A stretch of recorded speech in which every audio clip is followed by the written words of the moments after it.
Great. I want to welcome everybody to our afternoon dialogue with Brigadier General Fox. We are meeting not only in person, and there's a limited seating, again, just to be safe, and I appreciate everybody wearing a mask. When I leave the podium, I'll also put my mask on as well. But it's also being telecast throughout our community, but also on Facebook Live as well. At the conclusion of General's discussion, his dialogue, there'll be an opportunity to ask questions here and online and Facebook as well. So I just want to alert everybody to that. I can't think of a better way to initiate what we're calling our values-based culture. As you all are aware, we spent a lot of time as a medical community, as a health science center, defining what our values were.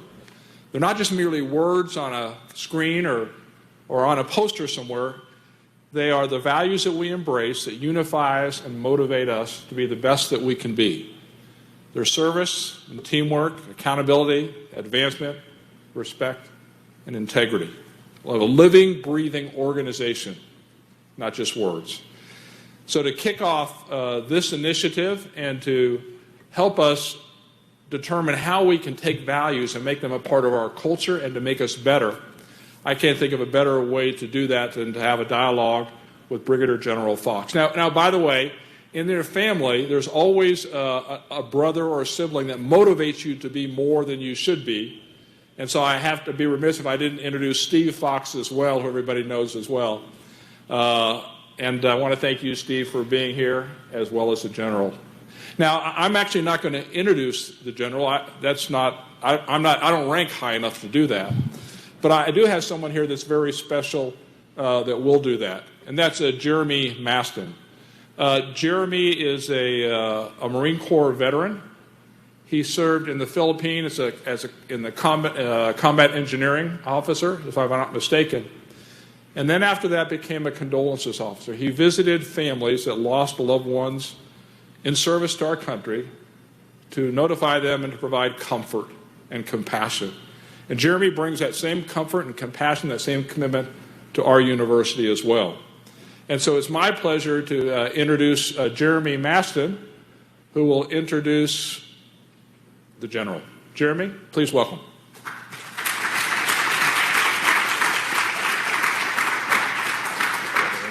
Jeremy, I did mention you were an inaugural dental student, did I not? You did not. I did not. He is an inaugural dental student as well. Another round of applause.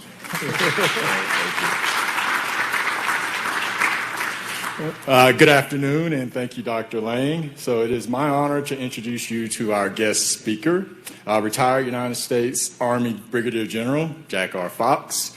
A little bit about General Fox. He served as a cabinet secretary of the New Mexico Department of Veteran Services from November 2014 to December 2018. He was unanimously confirmed by the New Mexico State Senate in that position in January 2015.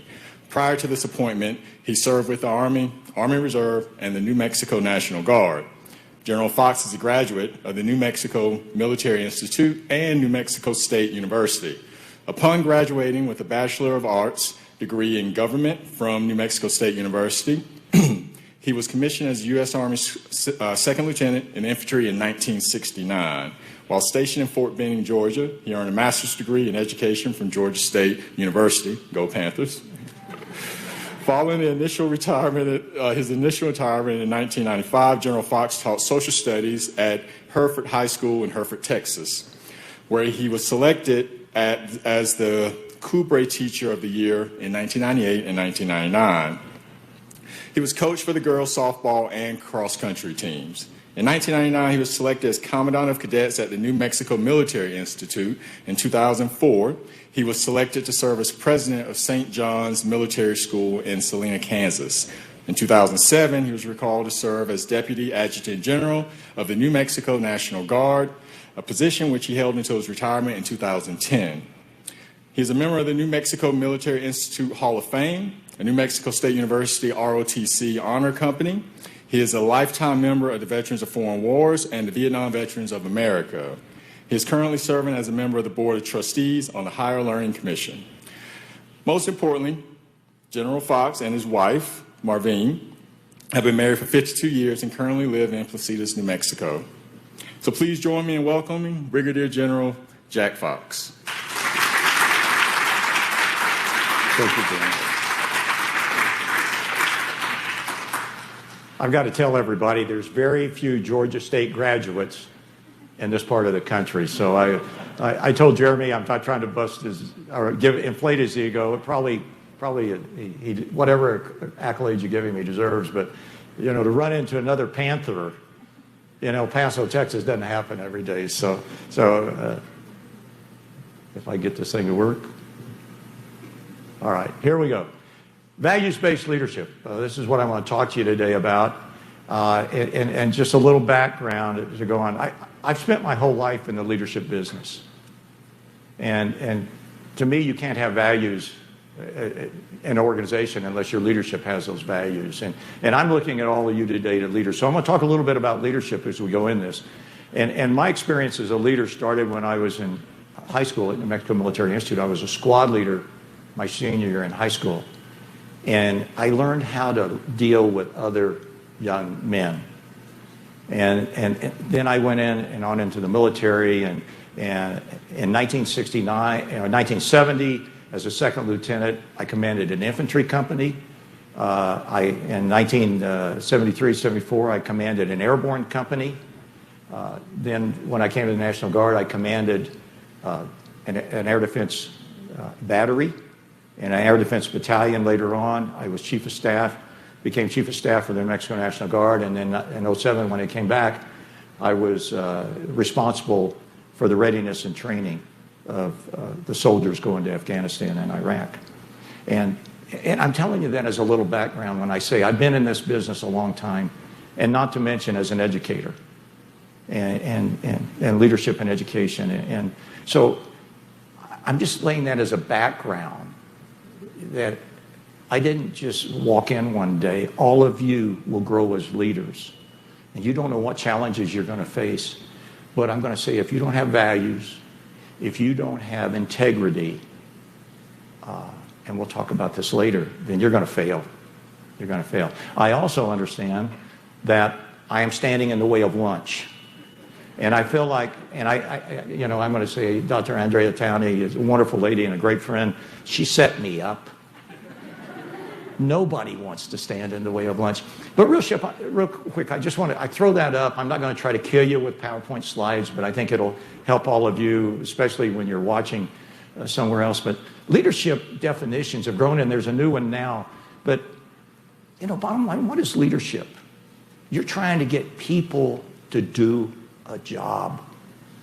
And you want them to do it because they care. And each of you here today cares. And my background is in the military. I do have a little background in healthcare.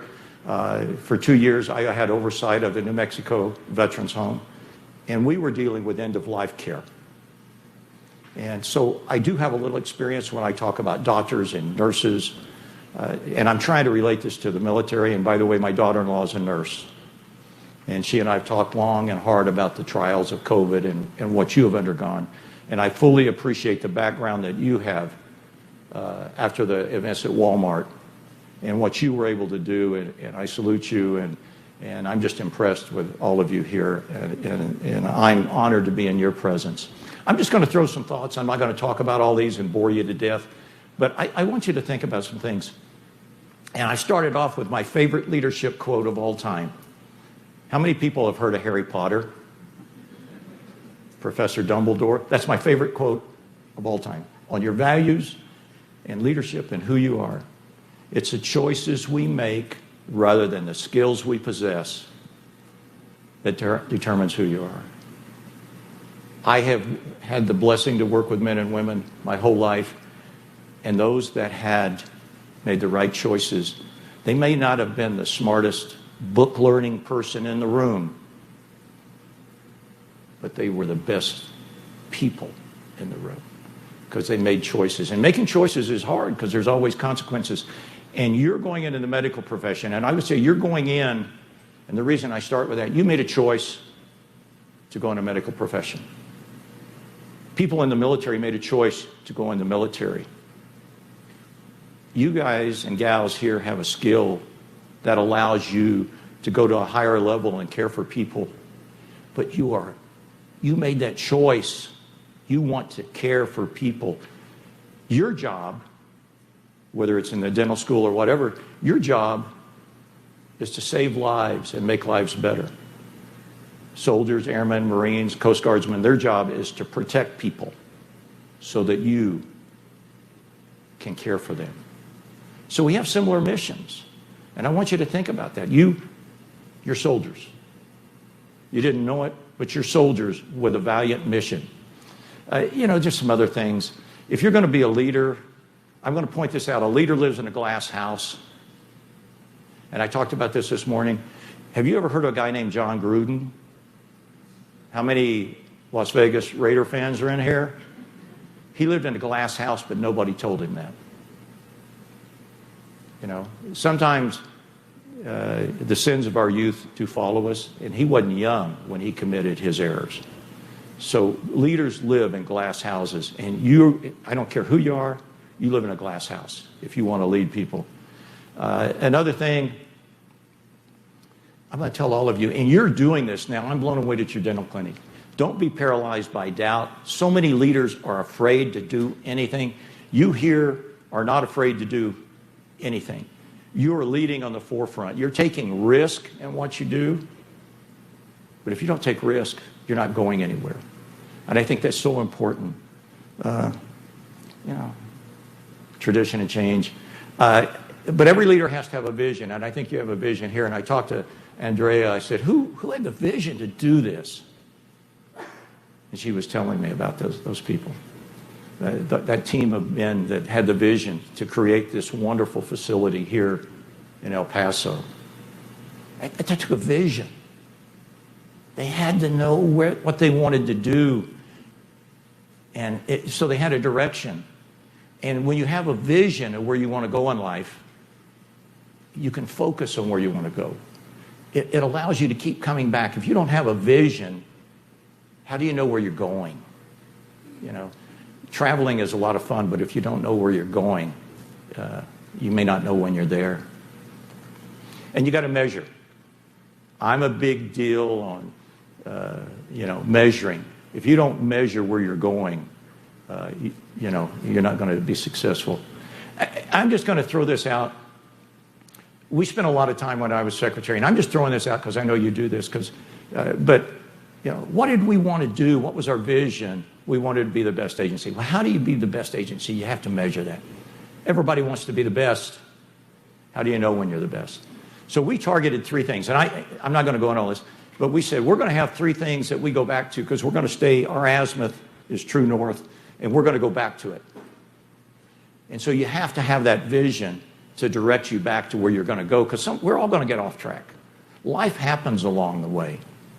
And you're going in the medical profession, and whether you're dealing with a patient in dentistry or whatever you're doing, whatever your role in the medical profession is, you got to have that vision where you're going because you're going to take a left turn somewhere along the way, and you got to get back. And so I'm just saying, we targeted 3 things that we could measure that would always keep us back, and these were our goals. At the end of the day, these are our press points. We can redirect back to these. And we measured each step of the way. I won't bore you on this. Just a few other things that I want to talk to you about as leaders as we get into values. That I think is so important because in leadership, the leader, if you don't have a good leader in an organization, if you don't have a good leader in any organization, if you don't have a good leader in the operating room, if you don't have a good leader as chief of nurses, the head of the nursing staff, who is going to set the bar and who is going to make sure you get there? I hope everybody understands that. You have to be counted. You have to be able to set those. These are some things I just want you to think out. I'm going to throw a couple of them at you. Again, I'm standing in the way of your lunch, but there's a few things that I think are important over my years. And let me tell you, and I told Andrea this morning, I have never had an original thought in my life. Everything that I have that I'm sharing with you, I got from other men and women. But I paid attention. I listened and I learned. And even the worst leader in the room has something to learn from. And so I'm just asking you, as you develop your values and where you're going in your life on your mission, remember that. I'm going to hold this, and I get this feeling here. You do not come first. I don't care if you're a doctor, a nurse. I don't care if you're the receptionist in the lobby. You don't come first. And your goal and your target, and it goes back into your core values, is the organization is first. Your healthcare workers, your most important job is to care for patients at the end of the day. Don't waste people's time. I'm going to tell this. I'm saying this because I've told this 3 times this morning. So when I got the invitation to come down here, I said, and I tell people, I'm going to go to the Texas Tech Health Science Center in El Paso. And they're saying, no, you mean you're going to Lubbock? And I said, no, I'm going to El Paso. Oh, you mean you're going to UTEP? You have a lot to brag about. Stand up and be counted and spread that. You know, if you don't brag on yourself, who will? You got to start bragging on yourself, and then other people will brag about you. Use the chain of command. Use your chain of command. It's important. We all have good ideas, but if you don't tell the boss what your good idea is, it's not a good plan to surprise the boss. And he's got to work with you, or she's got to work with you. Just a couple of pointers. Hey, some of these I learned in the School of Hard Knocks, so I'm just sharing them with you. I'm going to talk about this when we get into values again. Don't ever forget to say thank you. Don't ever forget to say thank you. We live in a world where we want to give you $1,000 for doing this, or we're going to give you a big dinner. But I found along the way the most important thing in the world is go up to you and say thank you for what you've done. And I mean it. If you don't do that, it's all show. Be sincere and thank people for what they've done and what they've done for you and what they've done for the organization. And that's so important. I had the blessing to be a coach for Hereford High School girls softball team, and I've never forgotten. And I tell you, I did lessons all the time. And this one coach, and we had the Texas Girls Softball Association, all the coaches getting together. And he said he had written a note to every girl he ever had in his program all of his life. Do you think they felt special? I was president of St. John's, and I had a little deal. I would write a handwritten note to everybody on the staff on their birthday, handwritten. And I can do cursive. Nobody can read it, but I can do that. But I had a teacher come in, and I was relatively new, and I sent her a note, and she was crying. I thought, my gosh, I've done something really, really bad. Nobody had ever given her a personal note as a professional in her life.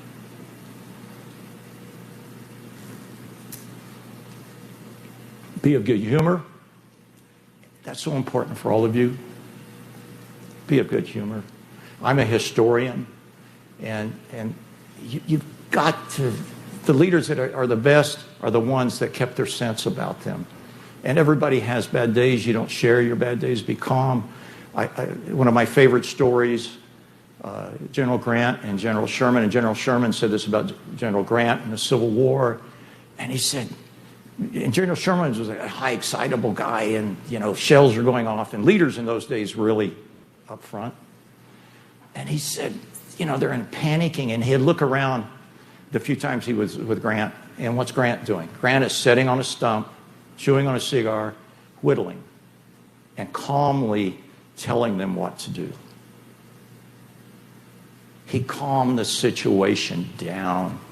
And I would tell all of you, because you're all going to have bad days. And everybody with you is going to have a bad day. And it's hard to be calm. And it's hard to be of good humor. But it's so important. We all know who Abraham Lincoln is. Abraham Lincoln, I look at him and he told jokes all the time. Probably nobody in the history of our country has borne more on his shoulders individually than Lincoln. And he told jokes. And he had humor. Think about that. I'm not telling you to be a jokester. I'm just telling you, Remember that and how important it is. And it's important to you individually as you live your life. Okay, another thing, John Gruden, don't hit send.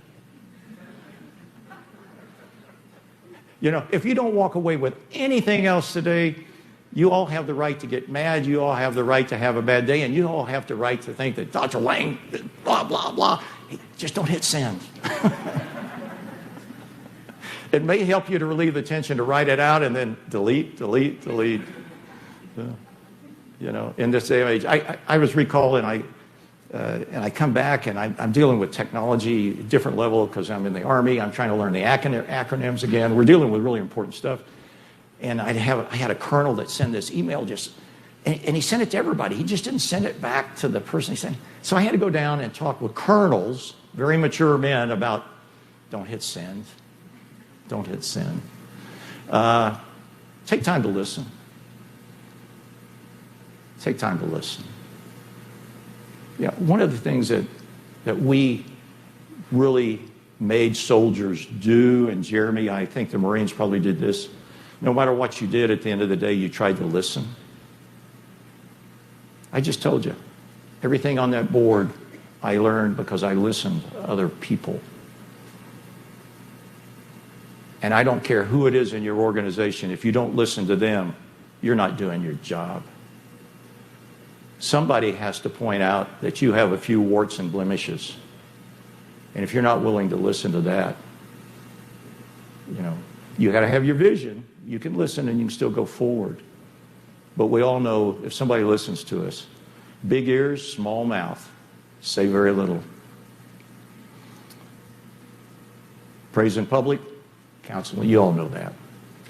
You know, I go back to all that. Never criticize, unless it's a life safety issue, don't raise your voice and scream at someone. The rest of the time, pull them aside and talk to them. I found out coaching girls is different than coaching boys, by the way. Newsflash.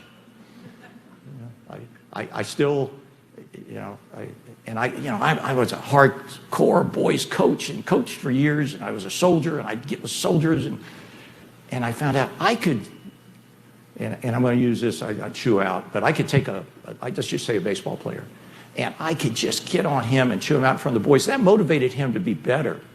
You don't do that with girls. I take the girl, I say, Andrea, come here, sit down. Why did you do what you did? But I didn't destroy. I found out how you approach people is different. So you've got to learn as a leader that not everybody is the same as you. So learn how to do those kinds of things that are so difficult in life. And if you don't like who you see in the mirror, then you're not doing a good job. I'm not going to go through all that. We don't really have the time. Oh, I hit something. Let's talk about values. And I hope you understand where I'm coming from, because if your leadership doesn't have those core values in here, if what they tell you are your values aren't here, they're wasting your time and their time. You have to live your values. Now, I have some different words and stuff, but I believe this. You don't just wear them, they are you.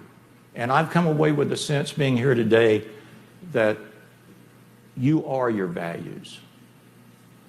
That's so important. You are your values.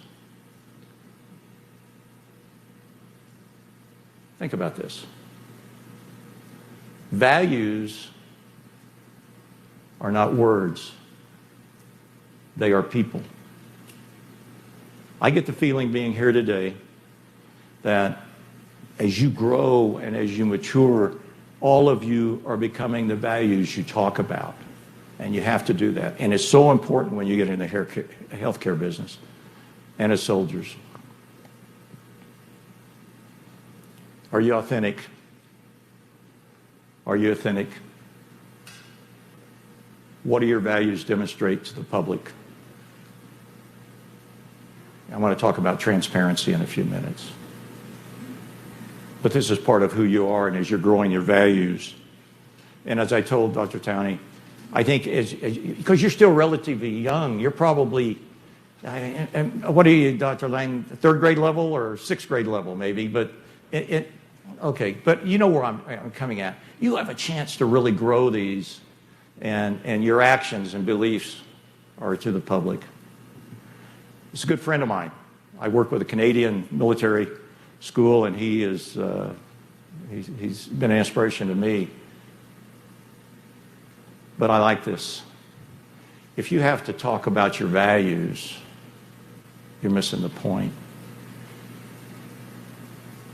You know, I've heard it said that and I do believe this, the best sermon is a life well lived. That's a life full of values. I'm going to relate this to soldiers. I don't know. How many people here are veterans, by the way? Is there any? Thank you. Sincerely. But I have found in my experience over the years, in and out of uniform for many, many years, and as a retired officer dealing in a military school environment, those who talked about their experiences in combat probably, I'm not saying they don't have the right to talk about it, but those that talked about them the most probably did the least when measured up to the people that never talked about what they did. I talked this morning about battalion veterans when I talked to the Hispano Chamber, and one of the things I found about talking to that marvelous group of men that sacrificed so much, I never met a battalion veteran that talked about himself. But boy, they could tell stories on somebody else. They would tell stories about what Johnny Tentpeg did, but they never talked about themselves. And what I'm getting through to you here, and I hope you, when your values and you build your values and you are your values, if you have to talk about them all, yeah, you have to talk about them some. But I realize lunch. Okay, I want to talk about a few of these. And again, and I'm throwing these out and in no particular order.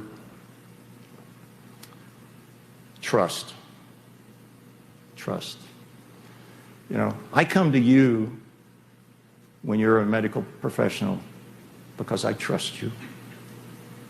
I'm not going to sit there all day and worry about this or that. I'm coming to you because I absolutely have faith in you. But if you have a value of trust, if you go into this accountability, you have to trust each other. Doctors and nurses and everybody on the team has to trust the administrators. All of you get your education. Everybody's going to have to trust that Dr. Lang and all those in charge here. They have that trust. When Jeremy starts his dental practice or whatever he's going to go into, people aren't going to sit there all day long, and they're going to him because they trust him. And you have to trust each other. The doctor has to trust the nurse. The nurse has to trust the doctor. Oh, and by the way, you have to trust the people, the maintenance technical staff that works on the equipment that you work with every day.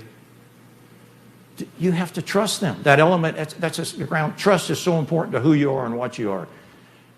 If you don't build that element of trust and who you are and what you're doing in this job, and I'm going to equate this to the military. When a soldier goes into combat, they trust the person on the left. They trust the person on the right. That pilot that goes on that bombing mission, he trusts the mechanics. He doesn't come back from the mission and, he trusts them. He gets in that plane to fly.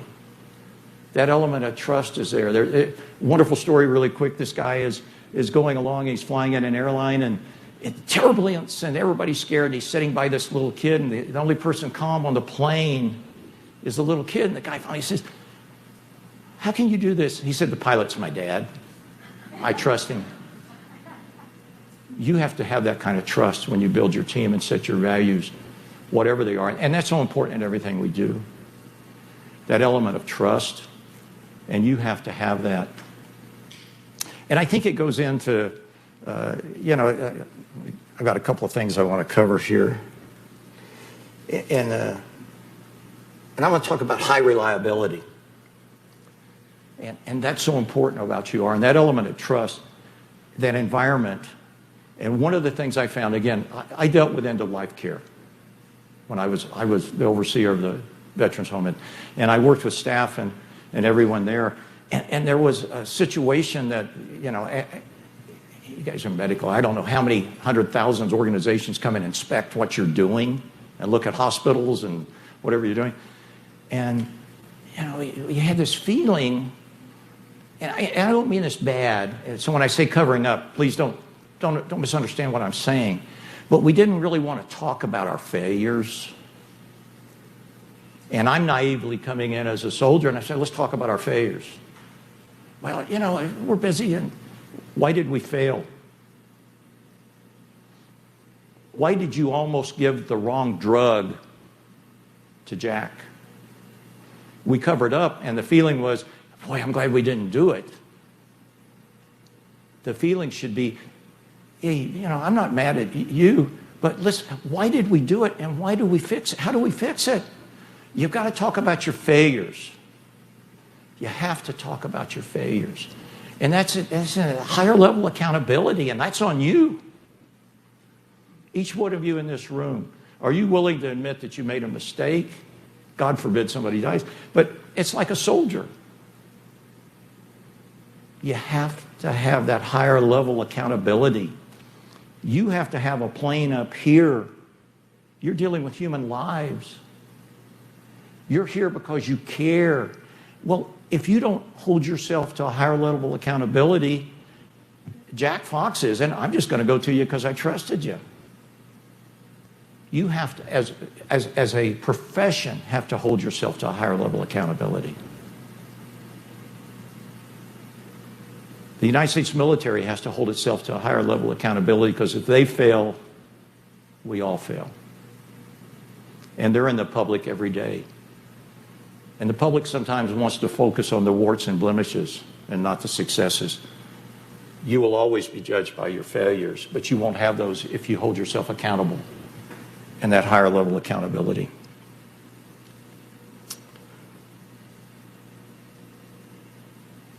Transparency. I don't know how much time I've got.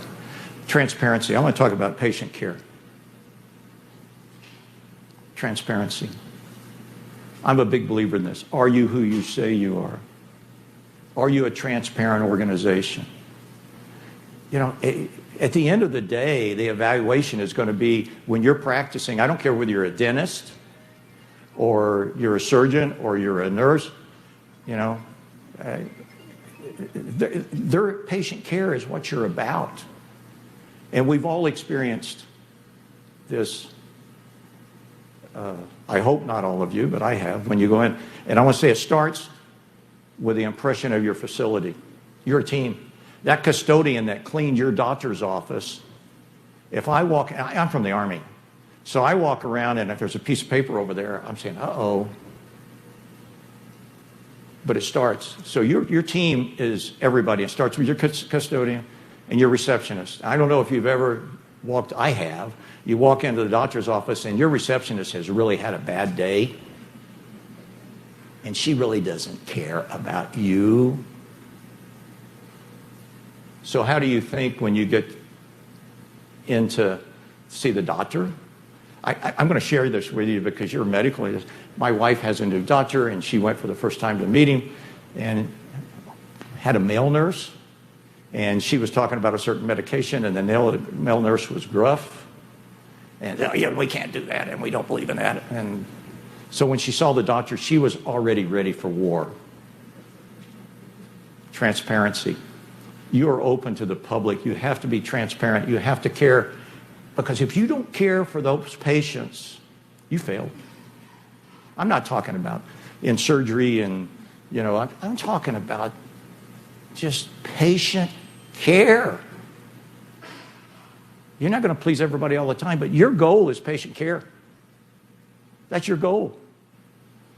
You know, if you're not in here because you care about patients, you're going to have a miserable life. And I realize you deal with drama and trauma all the time, and you're going to deal with that, and not every day is success, and you're going to fail. But you got to deal with it because you care. You care at the end of the day.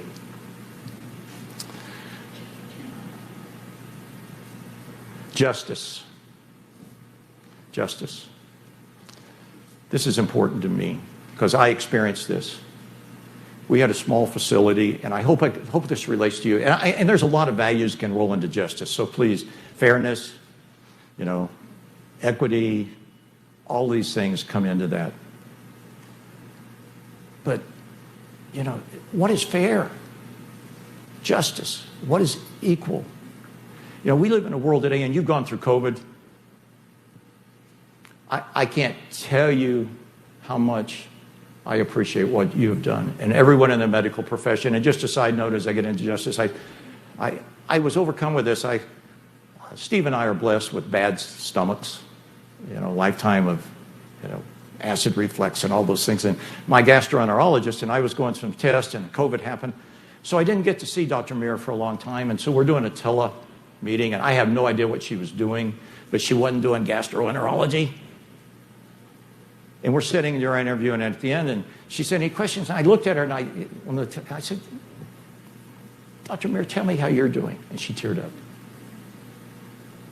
She teared up. You're in a hard job. Gosh, I don't know what to tell you. Your job is hard. But if it wasn't hard, it wouldn't be worth doing. So I appreciate that.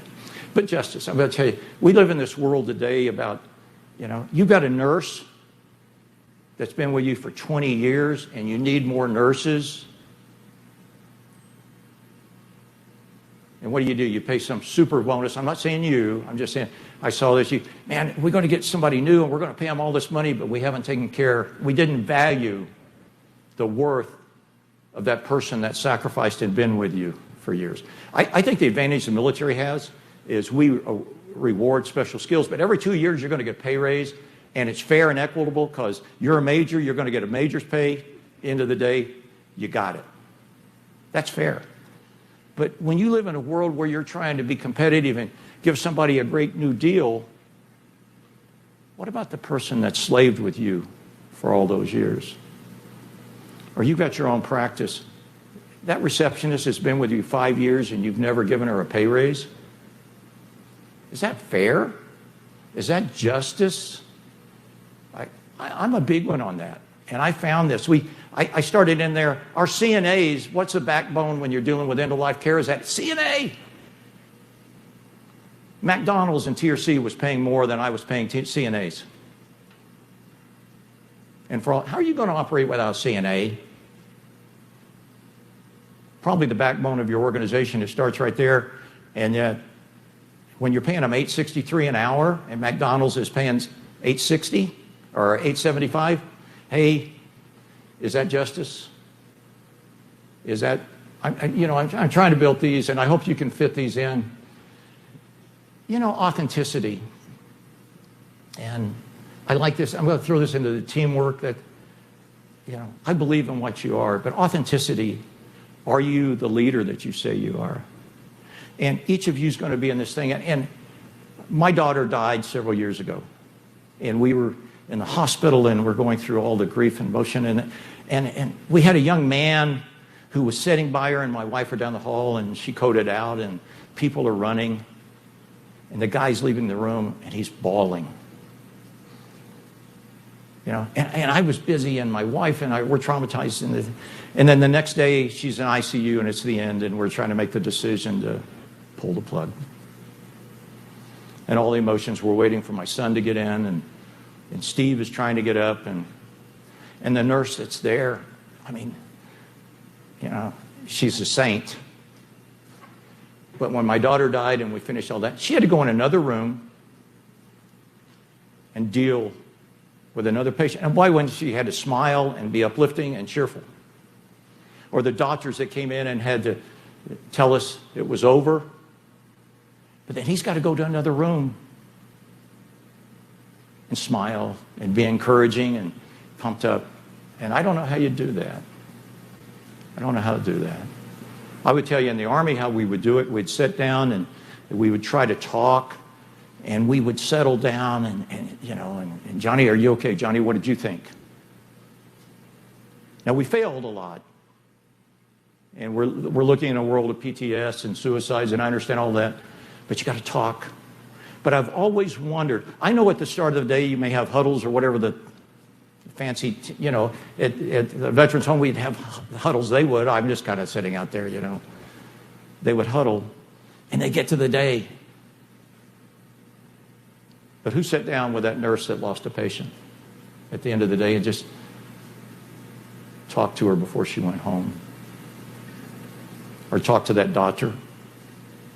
Those are values that you have to instill, and you have to account for all of that. On your best day, you're going to lose somewhere. So remember the people that suffer the loss the most. I know I'm running the end. I want to have time for questions, but I hope you kind of get the feeling, and I apologize for maybe not fitting the bullets, but I think all the bullets I talked about on values kind of fit in there. Integrity.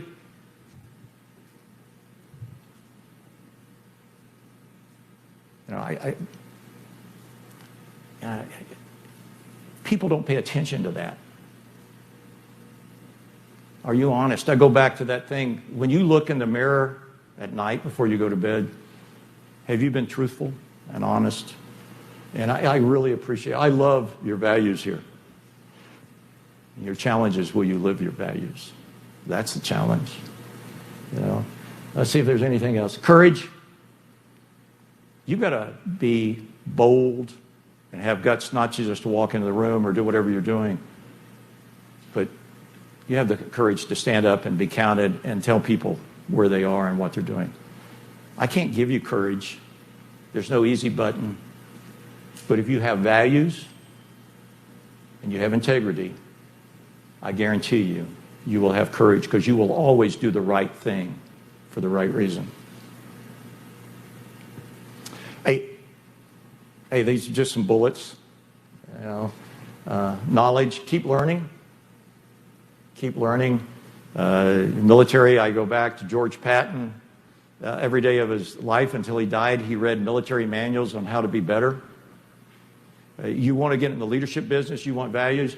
I taught leadership at Georgia State University. Guess what? There's over 6,000 books on leadership. They come out every day because everybody's got a new gee whiz. I've gone through organizational effectiveness, management by objective, TQM.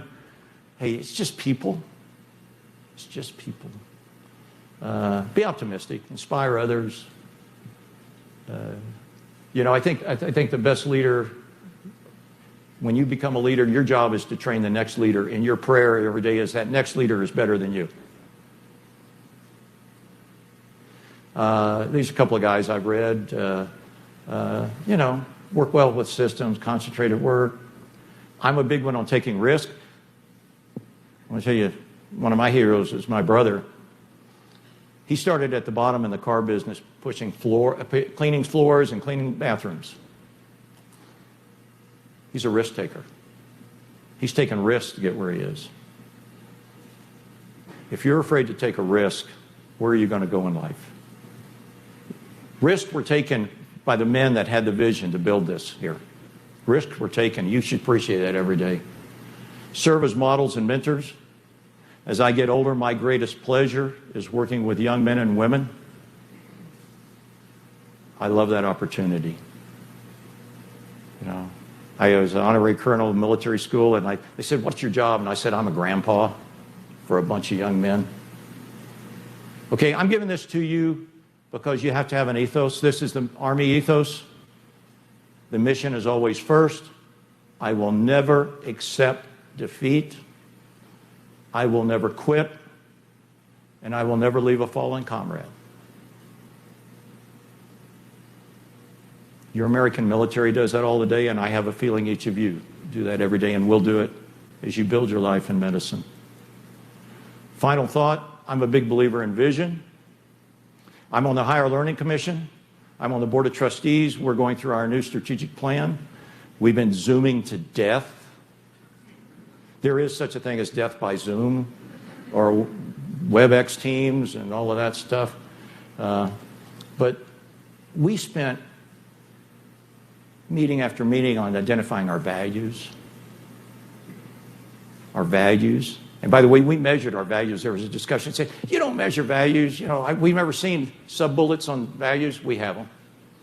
I mean, on our vision, because we want to make sure that we're accomplishing our mission. Mission is how you do this. This is simply, and ethics. You're going to be a leader. You better who you say you are. Okay. I've gone through it. I'm standing in the way of lunch. I hope I've helped you. I hate to do thousands of PowerPoints, but I wanted you to give you something to look at other than me and the glare off the top of my head. So, anybody have any questions? I don't know. What do we have? How much time? All right. Anybody? Don't be afraid. I'll tell no. Yes, sir. What do we do when the leadership is at fault and the vision is wrong? Okay. Basically, what do you do when the leaders are at fault or the vision's at fault? No, there are two things. Okay. The vision may be wrong, the leadership may be at fault. Okay. Let me go back. If you're not willing, like what we're doing on our vision, like I'm talking, we took a lot of input and we really worked on what our vision was going to be. And that's why we really looked at it, sir. We had to look at our values. We had to start what our values were, and we really had to look at that vision. But there was a lot of give and take and a lot of argument on that vision. You know, but what do you do when the leader's at fault? I would tell people all the time, you go to the leader and you try to talk to him. You go behind closed doors and you sit down and talk to him. I worked for some generals, and they would listen. They don't always agree, but they have to listen. And you have to have the courage to come forward and talk to them. You don't do it out in public. You know, that Marine lieutenant colonel that got in trouble because he was criticizing Afghanistan, and I can tell you, we didn't handle it well. But you owe it to the chain to talk to them and work with them. And at the end of the day, is the decision the leader made is ethical, moral, and legal. Ethical, moral, and legal. Sometimes you just have to live with that. When it's none of those, what do you do? Those, then I think you may have a legal or moral responsibility to go outside your chain, but you got to think about it. Because, if a leader tells you something that's illegal, that has to be taken care of, but you got to tell them first, because there's nothing more headstrong than a general that got to where he is or she is and forgot about all the other things. And sometimes they just need to be reined in. But there becomes legal implications when there is something really wrong. And that has to be, and I would say here, in this kind of environment, I don't know exactly here, are there regents, are there trustees? Things like that have to be brought up at a higher level. But again, you have to look at what the issue is. I'm not talking about our organization. We're proud of it. We have the values of the chair. I'm talking about the national values. Oh. I'm talking about something that's I'm fortunate I'm at the age where it's no longer my responsibility to do some of these. And I'm not making light of this. We are all very concerned about where we are on any day. And I will be perfectly honest. I was relating a story when I was recalled and I was general officer and I was meeting some people and they wanted to know about President Obama. And I said, he's the commander-in-chief and I'm a soldier. Next question. But second thing is why any man or woman wants to be president of the United States is beyond me. But we have a national issue and we have national problems. But fortunately, we're still a democracy and we have the power of the vote. It may not be pleasant. We've seen this. We're becoming very divided as a nation. I'm not here to give a political talk. Whatever my party, where are the days when I could have my view and you could have your view and we could argue and then we sit down and have a beer because we're still friends at the end of the day. We've lost that, and I can't solve that question, and I can't help you. I have my concerns about where we're going, but it's not an easy job. Anybody else? Yes, sir. So I have a question. Talk about values and leading people with shared values. I've been in the Middle East. I've worked with people over there. They don't share our values. So what's your advice on working with people within an organization that don't share your values or don't adhere to them. So if someone in the organization decides that they don't want to be part of teamwork, you still have to work with them. How do you handle that situation? Well, that's very difficult, and it's part of cultures, and there are multi-cultures. And you have to understand their culture and then try to get them to understand yours. And it goes in there saying, I don't know where here. I'm going to use this as an example. I have friends that only watch Fox News. Okay, don't pin it down. They only watch Fox News. And this may or may not be the right network. And they say, well, what do you watch? And I said, I watch MSNBC and CNN. I'm just using this example. Well, why do you watch them? Because I want to understand them. Or I want to understand why a far right-wing conservative is feeling the way he feels. Or I want to understand why a left-wing liberal feels the way she does. But we're all on the same team. Why can't we listen and learn? And there's a lot going on in culture right now.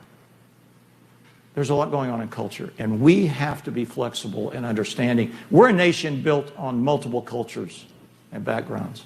And that made us who we are. And if we don't accept that and learn and appreciate each other, and you know what? Again, I'm going to go back to what you say when you're 14, you shouldn't be held accountable for, when you're 50. Because God knows I don't want anybody to know what I did when I... Now, I can tell you stories about Steve when he was 14 or 15 all day long. But seriously, we have to be open. That's what we were built on. And we have to learn cultures. And I was talking this morning, and when I go to a foreign country, what do I like to do? And I've been in 50 different countries. I want to go to a village. I don't want to go to Athens. I don't want to go to Mexico City or what is. I want to go to a village. If you want to know who America is, go to Hereford, Texas, or Tatum, New Mexico. Don't go to El Paso or Albuquerque. You get what I'm saying? We have to learn, and we have to be willing to learn and understand why does someone feel the way they feel. I was intelligence. I worked intelligence a long time. I spent a lot of time, I'm old, in the days of the Soviet Union, and some days I really miss the Soviet Union because the world was simpler then. But why did they think the way they thought? Why did they want to do things the way they did it? I had to understand that. My job was to interpret that and anticipate what they might do. And that's what you have to do in your culture. You have to anticipate and grow and be all-encompassing. What do I love about what you're doing here? I have a great affinity for people that have nothing because I have everything. And your mission is to take care of those people that have nothing. And my job and your job, and I charge, you're going to care for them. That's why you're here. That's why I got energy just walking around with Andrea today. I was so pumped up. Man, I haven't been this pumped up for years. What you do is valuable, meaningful. One more question? We have a question yes, ma'am. from our WebEx group. The question is, how do you inspire morale in a homogenous team versus a diverse team? I kind of got to go back. I try to understand, and I would say as a leader, I don't know how big your group is, but you go to everybody, you work with everybody, you talk to everybody every day, you sit on one-on-one. I'm just telling you this because I learned this. When I took over a new organization, I met with every single person I could, one-on-one, because I wanted to know why they thought and how they thought the way they are. And we're getting bigger. We're more, we're growing more. We have more cultures. So we have to learn and be willing to be with them and be comfortable with them. And I'll close with this. One of the great stories of my life, we were working some operations in Costa Rica, and we were what I call a med ready, and I was in visiting. It was an Air Force team, and Air Force and Army and Marines, we all have competition, but we're all on the same side. And the helicopter left, and it had to drop off and go get fuel, and so and all these natives, I'm talking about the Indians coming in to this little no window screens. This was a medical facility, and we're there. And the helicopter leaves, and I keep waiting, and it's time to go. And I turn to my aide, I turn to Amanda. I said, Amanda. And she's looking at me and said, General Fox, I left the radio on the helicopter. And the president of Uruguay had come to San Jose, and American military nobody could leave the airport, so we're stranded for hours. And I spent time. And after we got past the fact that I speak very poor Spanish and they didn't speak English, guess what? We found out we were all the same. All I can say is I am so honored to be with you and share this time. I value you for what you do and the skills you possess. And you're going into a job that, gosh, you have a gift.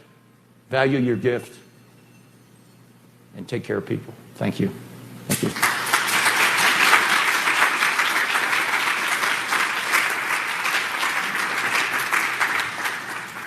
General Fox, thank you for providing insight into leadership and values and how you identify your mission and how your values get you to that mission, and you never deviate from those values. So we really appreciate it. We'd like to give you a small token of appreciation. Oh, wow. I don't think anybody here has seen these. These are values-based coins. If you're familiar with challenge coinages, and I know you must have hundreds of Yes, challenge coins. more than one. More than one. Okay. They identify the organization and your association with it and what it means.